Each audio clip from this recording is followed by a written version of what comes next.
Good morning to one and all present here. Today we are going to discuss Introduction to English Language Acquisition and Teaching. So this language which covers over 1.5 billion global speakers, and this presentation explores how language are learned as well as being taught.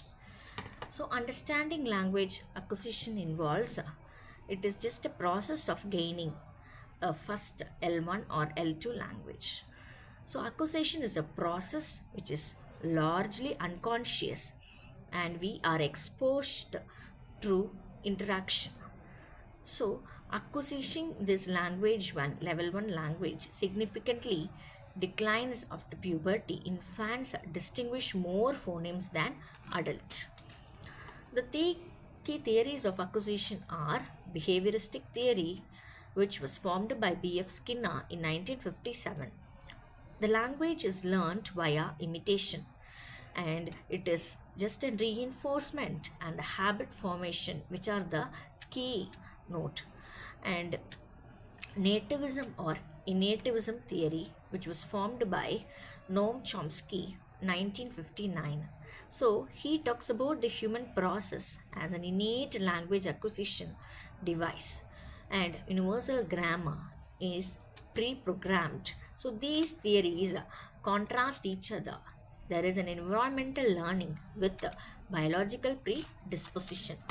So these are the key theories of acquisition: cognitive and interactional theory. So cognitive theory, which was formulated by Jean Piaget, and he theorized language which is developed with cognitive milestones.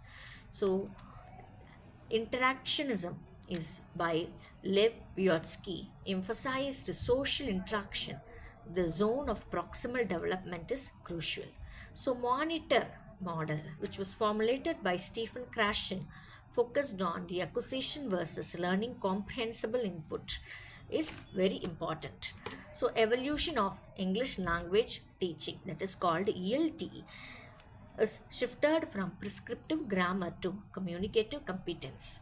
So it is an historical beginning, starting from the classical language teaching to the modern needs. The goal is very effective English use in the real world context. So over 30 distinct ELT methodologies emerged since 18th century. So traditional methods of teaching: grammar translation method and audio lingual method. So grammar translation method, which was started in the 18th to 19th century, focus mostly on written language.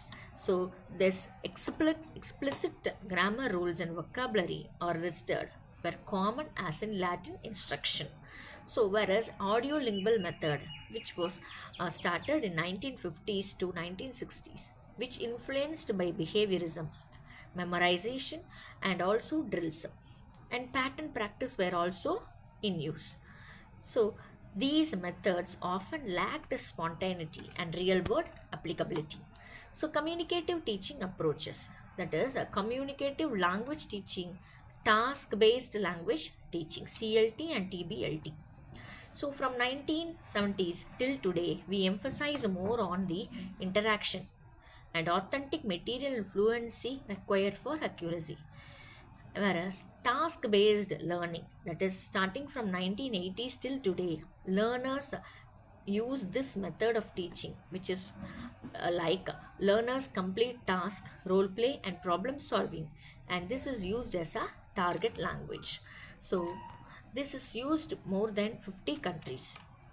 Modern methodologies and trends: content based interaction and total physical response, blended learning, and technology. So these are various methodologies and trends used in ELT.